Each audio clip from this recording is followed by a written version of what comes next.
diharapkan tidak memakan makanan dari kota tersebut, atau kalian akan terperangkap selamanya di kota Saranjana. Hai semuanya, welcome back to my YouTube channel Hello Dina. Thanks banget udah klik video ini. Di video kali ini aku ingin menceritakan salah satu cerita misterius dari Pulau Kalimantan Selatan, yaitu cerita kota Saranjana. Untuk kita atau kalian yang bukan berasal dari Kalimantan, mungkin kita agak aneh atau agak asing mendengar nama kota ini. Katanya kota ini tuh juga kayak kota metropolitan seperti Jakarta, Surabaya, terdiri dari gedung-gedung yang tinggi, kemudian ada perumahan elit, ada juga mobil-mobil mewah, dan katanya penghuni dari kota Saranjana ini tuh cantik-cantik dan super ganteng. Penasaran gimana ceritanya? Langsung aja kita jump to the story. Dipercaya kota Saranjana ini terletak di Pulau Halimun atau Pulau Laut Kabupaten Kota Baru, Kalimantan Selatan. Namun anehnya, saat kalian mencoba mencari di Google Maps atau di peta, kalian gak akan pernah menemukan nama kota ini. Namun di tahun 1846, seorang naturalis bernama Salomon Muller membuat peta yang berjudul Peta Wilayah Pesisir dan Pedalaman Borneo, yang mana pada peta tersebut ada sebuah wilayah yang bernama Tanjung Sarajana. Selain itu juga ada seorang penjelajah lain yang bernama Peter Johannes Vedt yang menulis buku seperti ensiklopedia yang mana menyebutkan Saranjana adalah tanjung di sisi selatan Pulau Laut di Tenggara, Kalimantan. Jadi walaupun kota Saranjana ini nggak ada di peta administratif Kalimantan Timur saat ini, dimungkinkan dulunya kota Saranjana ini memang ada berdasarkan penemuan para naturalis dan penjelajah. Nah, dipercaya jika kalian diberi kesempatan untuk mengunjungi kota Saranjana, kalian diharapkan tidak memakan makanan dari kota tersebut, atau kalian akan terperangkap selamanya di kota Saranjana. Dari cerita-cerita orang tua di Kalimantan, pada zaman dahulu ada seorang sesepuh yang menjaga kota Saranjana. Dan zaman dahulu kota Saranjana itu memang ada karena bisa dibuktikan dengan beberapa penemuan dari naturalis dan penjelajah yang aku sebutin di awal tadi. Nah, sang sesepuh ini tuh pengen naik haji, tapi dia ingin melindungi kota Saranjana agar tidak diserang oleh Belanda. Dan akhirnya sesepuh ini sebelum berangkat haji, dia membuat kota Saranjana itu nggak terlihat. Bahkan semua penduduk dan semua yang ada di kota itu tidak akan pernah terlihat, sampai dia kembali lagi ke kota Saranjana. Setelah itu pergilah sesepuh ini untuk menjalankan ibadah haji, tapi sayangnya sesepuh ini meninggal di Mekah.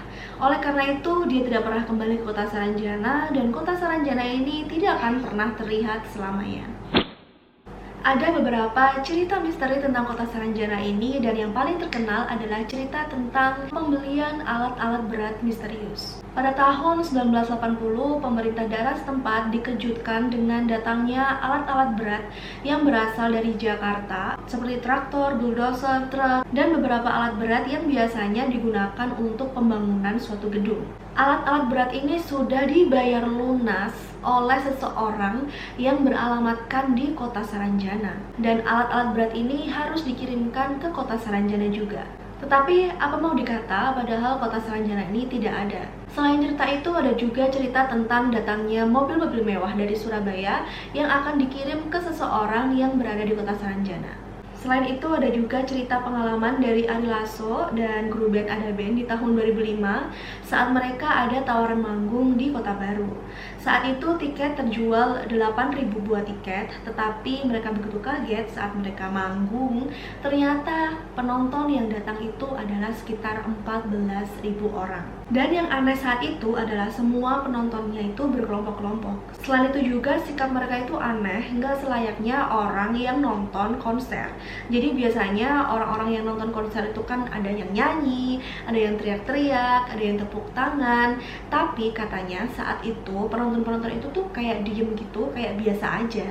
Dan setelah acara selesai, beberapa sumber mengatakan 14.000 orang penonton itu nggak ada alias sudah pulang atau hilang dalam waktu 5 menit. Itu kan khayal banget ya. Nah, pertanyaannya, siapakah penonton-penonton ini? Kabid Dinas Kalimantan Selatan yang bernama Ibu Ida Sartika Dewi mengatakan kalau Saranjana adalah kota gaib berdasarkan cerita kepercayaan masyarakat sekitar. Dan beliau sendiri belum pernah mengunjungi kota Saranjana atau melihatnya. Tetapi memang banyak orang yang hilang setelah mereka itu pamitan mau menuju ke kota Saranjana. Dan juga jika kalian ingin mengunjungi kota Saranjana, kalian dilarang memakai baju berwarna kuning atau merah, atau kalian akan terus selamanya terperangkap di kota itu. Dan konon katanya kalau kalian bisa masuk kota Saranjana, kalian merasa di salah satu hari, tetapi di dunia kalian itu adalah 7 hari. Jadi saat kalian merasa kalian hanya sehari di Saranjana, di kehidupan kalian sebenarnya, di tempat kalian sebenarnya, kalian itu hilang selama 7 hari, teman-teman. Dan di malam hari, menurut beberapa kepercayaan masyarakat, di pulau yang dianggap kota Saranjana itu sering terdengar suara-suara seperti kota metropolitan. Ada suara musik, ada suara kendaraan berlalu lalang, dan ada suara seperti ada orang-orang yang sedang berbicara. Menurut kalian gimana teman-teman? Apakah kalian percaya dengan adanya kota gaib Saranjana ini? Atau ini adalah legenda yang bertahan dari mulut ke mulut? Lalu bagaimana penduduk kota Saranjana? Apakah kalian percaya keberadaan mereka itu benar-benar ada? Atau apakah mereka itu bangsa jin atau bangsa seperti kita, bangsa manusia? Dan buat kalian yang tinggal di Kalimantan atau Kalimantan Selatan yang mengetahui cerita tentang kota Saranjana ini, bisa komen di bawah ya. Oke, sekian dulu video kita hari ini. Thanks banget udah nonton video ini sampai habis. Buat kalian yang suka video ini bisa like dan jangan lupa di subscribe agar aku lebih semangat lagi bikin video-video yang menarik lainnya. Dan jangan lupa dibunyikan tombol loncengnya agar kalian gak ketinggalan saat aku upload video. Oke, and see you on the next video. Bye bye.